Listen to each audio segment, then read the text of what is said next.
NBC Right Now.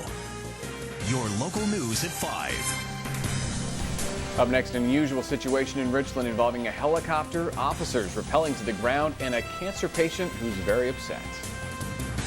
And drivers dealt with some heavy traffic backups over the Blue Bridge this morning. We'll tell you why coming up.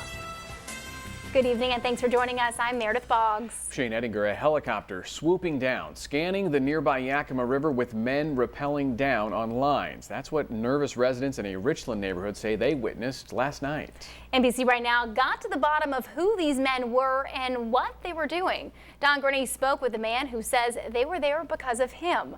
Don, what'd you find?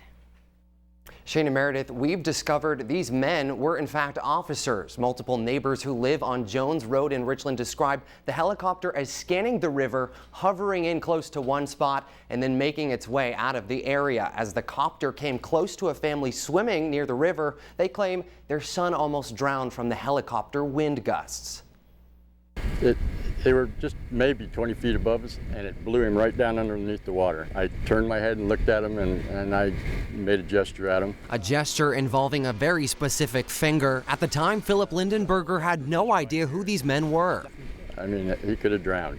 And these people just laughed and smiled and waved. It didn't take long for him to realize they were here for his plants, specifically the 12 medical marijuana plants he grows on the outskirts of his property. There's a license right there on that post. Lindenberger says he's not a pothead. In fact, many people who know him don't even know he smokes marijuana to handle the pain of his liver cancer. He says his two sons know not to go near the plants, and he only smokes because it's the better alternative. I was addicted to painkillers because they give me anything I want, and it just helps. I'm not addicted to painkillers no more. I made dozens of phone calls to state and federal officials. I discovered the Drug Enforcement Agency raided the plants because they believe them to be on public lands. One plant was left behind. DEA officials tell me they just happened to miss it. They came in here and they pulled these plants. I don't care about them. And then when they left, they smiled and waved.